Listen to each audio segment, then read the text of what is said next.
Why are you not checking in on me for weeks to see if I'm okay, if I'm still alive? Are you holding on to a dead friendship? The right people won't make you beg for their connection or their friendship.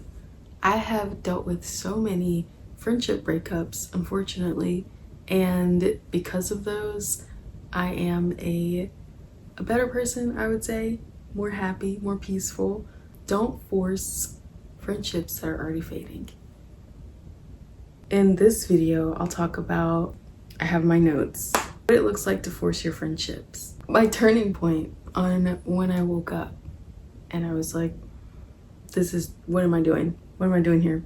What happens when you let go? Because it is okay to let go of old friends, people that you thought were gonna stay in your life forever. It's okay to let them go.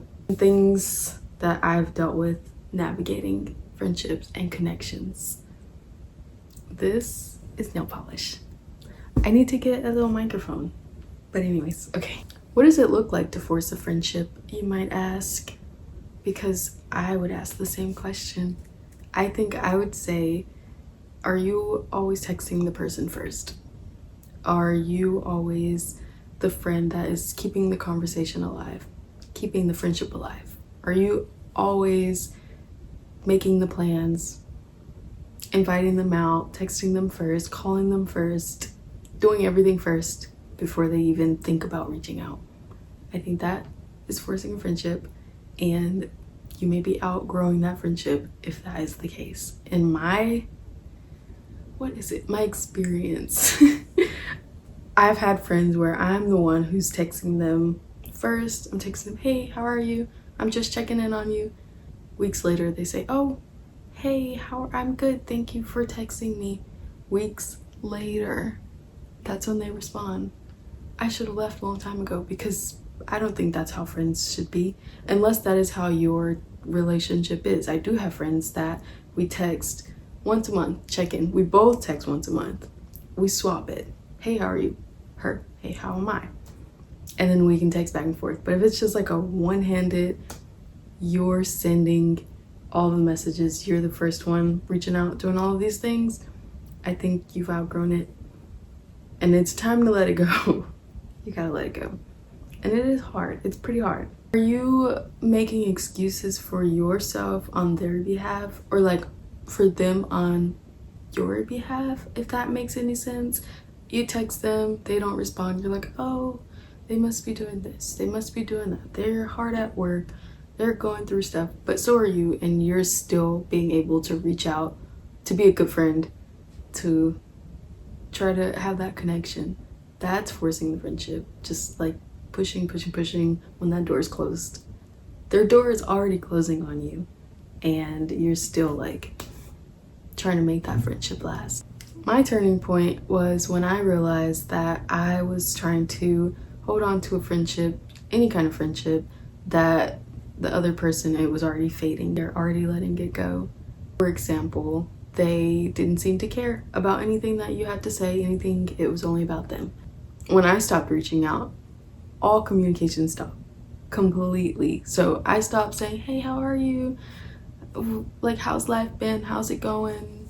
What are you up to? When I stopped completely, they stopped completely. Nobody else reached out. And so that's like end of friendship, because why are you not checking in on me for weeks to see if I'm okay, if I'm still alive? Hey, are you still alive? I text people that because some people want to know, what are you doing? Why aren't you? And you don't have to always respond to people.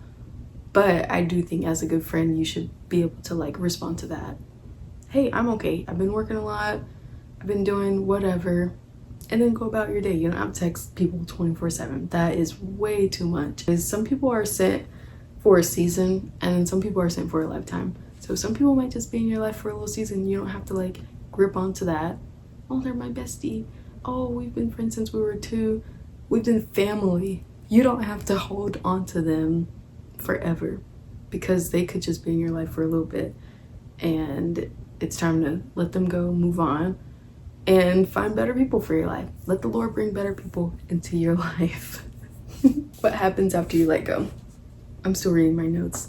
This is the first for me to just yap like this, so I had to take down some notes. What happens when you let these people go? Because it is hard to let them go, but it's okay to let them go. Where do I put it down here? I'm gonna tell you what I think after I read what I thought. These are good things. Not every friendship is supposed to follow you forever. I think that is pretty much what I was just saying. You don't have to have that friend for the rest of your life, even if you thought that you would. After letting them go, you might find a lot of clarity in your life, a lot of peace in your mind. From my experience, I had a lot more time to do things instead of just checking in on people, seeing how just like constantly trying to make that friendship work. Now I have more free time because I'm not friends with them. But it's still good though, because you can let them go, you can move on, and you can have a better life. You have better time, you have more time to spend with the Lord. Listen to what he wants you to do. He's your friend. You can listen to what he wants to do. You build a deeper relationship with yourself and with your faith. It can be hard to let some people go, especially if you've known them since you were like 5. I know that that's kind of hard to let go, but sometimes you just have to. You have to like start slowly distancing yourself, so then you can like ease your way out of that situation. Or you could be like me and be like, okay, it's done. I'm completely done. I'm just gonna stop. Cold turkey.